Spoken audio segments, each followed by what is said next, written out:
వాళ్ళు రెచ్చగొడతాడు, బెంగళూరుకి వెళ్ళిపోతాడు. ఎందుకు వెళ్తున్నాడు బెంగళూరుకి? ఇంతకుముందు తాడేపల్లి ఆయన ఇంట్లోనే ఉండేవాడు కదా, ఇప్పుడు బెంగళూరుకి ఎందుకు పోతున్నాడు? ఎందుకయ్యా అంటే భయపడే వెళ్తున్నాడు. దానికి ఇంకే వేరేదేమి. ఒకవేళ ఇప్పుడు శేఖర్ రెడ్డి గారు ఇంకొకటి ఏదన్నా సూత్రీకరణ చెప్పండి. ఒకవేళ ఇప్పుడు ఆయన అడుగుతాడు శేఖర్ రెడ్డి గారు, ఆ రోజున చంద్రబాబు నాయుడు, నారా లోకేష్ ఎందుకు వెళ్ళారు హైదరాబాదు, పవన్ కళ్యాణ్ ఎందుకు వెళ్ళాడు అని అంటే, ఆ రోజున కూడా చంద్రబాబు నాయుడు, నారా లోకేష్ కూడా 3 రోజులు 4 రోజులు ఇక్కడ ఉన్నారు, మాక్సిమం 3 రోజులు మళ్ళీ హైదరాబాద్ లో. ఎందుకయ్యా అంటే ఇక్కడ కేసులు పెట్టడమో, దాడులు చేయటమో, ఇళ్ల మీద దాడులు చేసేటువంటి పరిస్థితి ఆ రోజు ఉంది. కాబట్టి వాళ్ళు కూడా అలాగే రక్షణ కోసం వెళ్ళిపోయారు. ఈ రోజున జగన్మోహన్ రెడ్డి కూడా అలాగనే రక్షణ కోసం వెళ్ళిపోతున్నటువంటి పరిస్థితి. ఆయనకేమో రక్షణ కావాలి, ఆయన మాత్రం బెంగళూరు వెళ్తాడు. వాళ్ళ కార్యకర్తలు మాత్రం ఇప్పుడు తెలుగుదేశము, జనసేన వాళ్ళ కూటమికి సంబంధించినటువంటి వాళ్ళతో, పోలీసులతో వాళ్ళ దెబ్బలాడి కొట్లాడి ఇవన్నీ చేయాలట.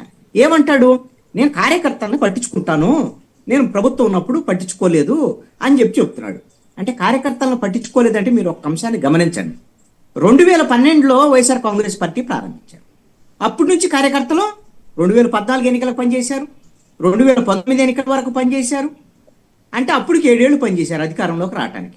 అధికారాన్ని తీసుకురావడానికి కారణం అయితే మాత్రం ఆంధ్రప్రదేశ్ ప్రజలు ఓట్లేసినా కార్యకర్తలు అయితే ముఖ్యమే కదా. 7 ఏళ్ళు పనిచేసిన తర్వాత అధికారం వచ్చింది కదా. ఇప్పుడు జగన్మోహన్ రెడ్డి చెప్పిన ప్రకారంగా ఏంటి అని అంటే, ఆ 5 ఏళ్లలో, అధికారంలో ఉన్న 5 ఏళ్లలో కార్యకర్తలను వశపడించాడు. అదే ఆయన చెప్పినటువంటిది. ఈయన ప్రజలకు ఏం చేశారు, వ్యవహారం ఏందనేది ప్రజలు తీర్పిచ్చారు, దాని గురించి మాట్లాడుకోనక్కర్లేదు. కార్యకర్తలను విస్మరించాడు. అంటే 7 ఏళ్ళేమో అధికారంలో లేనప్పుడు, 5 ఏళ్ళేమో అధికారంలో ఉన్నప్పుడు.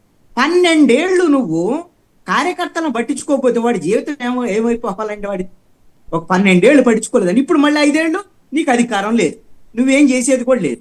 వాడు తన్నులు తింటమే, కార్యకర్తలు కేసులు పెట్టించుకోవటమే, ఇవన్నీ చేయటమే. మళ్ళీ 5 ఏళ్ళు అంటే 17 ఏళ్ళు. ఒక జీవిత కాలం అంటే 33 ఏళ్ళు మన జీవిత కాలం కింద లెక్కేస్తారు, 3 దశాబ్దాలు. అరే సగం జీవితం పోయిందే దీంట్లో. ఇంకా నువ్వేం చెప్పి మాయ చేసేటువంటి పనిని ఏం చేస్తావు నాకు అర్థం కాదు. నేను ఒకటి చెబుతాను, జగన్మోహన్ రెడ్డి ఒక్కడే కాదండి, ఎవరైనా సరే నాయకులు అందరూ కూడా, చంద్రబాబు నాయుడు కూడా అధికారంలోకి రాబోయే ముందు, మొన్న 2024 ఎన్నికల ముందు, నేను అధికారంలో ఉన్నప్పుడు కార్యకర్తలను విస్మరించాను, ఈవెన్ మేము అధికారంలోకి వస్తే కార్యకర్తలకు జాగ్రత్తలు చేస్తా అని చెప్పాడు. మొన్న చంద్రబాబు నాయుడు ఒక సందర్భంలో ప్రెస్ మీట్ లో చెప్పాడు, ప్రతి వాళ్ళు ఇదిగో నేను 10 ఓట్లు వేయించాను, నేను అక్కడ పని చేయించాను అని, ఇంకొకళ్ళు వచ్చి నేను ఇంత డబ్బులు ఖర్చు చేశాను, ఇంకోళ్ళు అమెరికా నుంచి వచ్చి నాకు పని చేశాను, ఇలాగ ప్రతి వాళ్ళు చెప్తా ఉంటారు. ఎవరికి ఏం చేయాలి ఏంది అనే దాని మీద ఆయన మాట్లాడారు.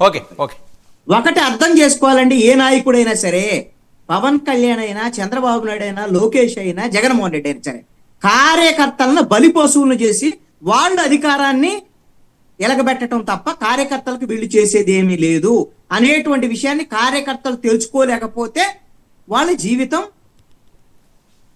వాళ్ళ ఇబ్బందులకు గురయ్యేటువంటి దానికి అవకాశం ఉంటుంది. అది కేసులు కావచ్చు, దాడులు కావచ్చు, ప్రాణాలకు తెగించి వీళ్ళ కోసం ఎందుకు పోరాటం చేయాలంటే, ఎవరైనా వీళ్ళ కుటుంబాలకు సంబంధించినటువంటి వాళ్ళ మీద ఎక్కడైనా సరే వీళ్ళు వచ్చి కార్యకర్తలు పనిచేస్తారా? ఏ కుటుంబాలకు సంబంధించినటువంటి నాయకులు కార్యకర్తలను బలి చేసి వీళ్ళని మాత్రం అందరం ఎక్కించడానికి వీళ్ళందరూ కావాలి. ఈ విషయాన్ని కార్యకర్తలు అర్థం చేసుకో. ఒక్క నిమిషం కృష్ణాంజలి గారు, వస్తారు మళ్ళీ మీ దగ్గరికి. ఒకసారి అసలు జగన్మోహన్ రెడ్డి గారు ఏం మాట్లాడారో ఒక్కసారి విందాము. శేఖర్ రెడ్డి కూడా జాయిన్ అయ్యారు కాబట్టి ఒకసారి ప్లే చేయండి అమ్మది. వైఎస్ఆర్ కాంగ్రెస్ పార్టీ బ్రతుకుతుంది, వైఎస్ఆర్ కాంగ్రెస్ పార్టీ ఈ రాష్ట్రాన్ని ఏలుతుంది అని కూడా ఈ సందర్భంగా చెప్తాను. మరో 30 సంవత్సరాలు ఏళ్తామని కూడా ఈ సందర్భంగా కూడా మరి గట్టిగా కూడా చెప్తాను.